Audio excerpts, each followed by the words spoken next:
Building a top-down shooter web app using TypeScript is one of the best projects one can invest time into to understand the ins and outs of software development and diversifying one's knowledge base. Think of software knowledge as an infinite graph. We need an algorithm that balances between breadth and depth when searching over this graph to be efficient in exploring the vast graph. So diversifying and learning in depth should go hand in hand when learning new software knowledge. Let's get to know what you learn while making this project. When working on rendering, we will get to know about the paradigms that exist: immediate mode and retained mode rendering.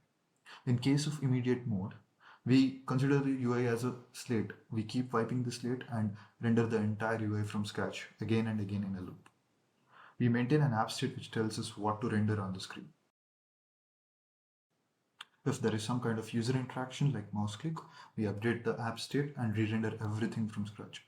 We need some kind of async mechanism that tells us some event happened, as we don't want the events to get lost when we are rendering. In retained mode rendering, we maintain the UI state in an object model, usually a tree-like structure. In this case, we draw everything in the initial render and subsequently re-render only the elements that changed post some user action. And we retain all the other elements and not re-render them. So when implementing this project, we can stick to immediate mode rendering because that will be simple to implement and you don't have to think about how to retain stuff.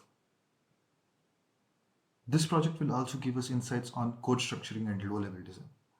Code redundancy is like the biggest issue for a project. Redundant blocks of code might get stale over time and result in inconsistent behavior when we update one of the blocks. Following different conventions at different places in the software might also lead to confusion as well. To have some structure to the project and minimize on the code redundancy, we will use a few design patterns. You build your own high-level conventions so that you can abstract out the low-level implementation details when you are building stuff. This avoids redundancy of these low-level implementation details. For example, a read system call that reads from standard input, this can be any device, is an abstraction that hides low-level implementation details of how these reads actually happen from diverse set of devices.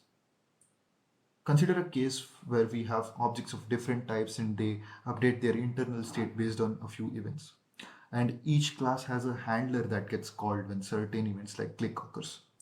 Suppose in future we want to change the state on a different event. Making this modification is a tedious process. We need to keep adding these new handlers at each type of object and call these handlers when the particular event occurs. In case of observer pattern, the objects implement the subscriber interface. This forces them to implement a few handlers and they can subscribe to events by just using publisher and using the subscribe to event method and passing the event they want to subscribe to. Interfaces clearly mention the intent of the objects. You know which objects can subscribe to which events just by looking at their type info. Remembering the names of these handlers that you have to implement across classes can also become a tedious task. And interfaces allow us to overcome this problem as well by forcing us to implement these handlers and sticking to the same name. The factory pattern allows us to abstract out complex object creation code and helps us in creating complex objects. Singleton pattern ensures that only one instance of a type has been created. For example, our game state. We never want to be in a case where we have two conflicting game states. The flyweight pattern helps us to reduce copying of non-unique objects in memory. Consider we have like hundreds of bullets at some point in our game. We don't want each of these bullets having their own copy of a bullet sprite image. Instead, we want them to have a reference to a single image. The multiplayer part will teach us a lot about WebSockets and real-time communication that needs to happen between the clients. Consider we have different clients with different network conditions and latency, and their events come out of order. Syncing these events and replaying them in order and resolving conflicts will be a very important thing for the game to work fairly.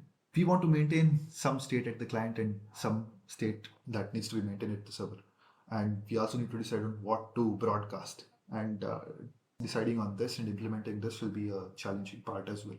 We also need to minimize the throughput and the amount of serialization involved. And we shouldn't send unnecessarily large objects. We also need to batch stuff to reduce throughput, as we need to minimize this latency as much as possible. Thus, this project will build your knowledge across fields. As the pragmatic programmer book says, generalize your knowledge and diversify your knowledge portfolio in software.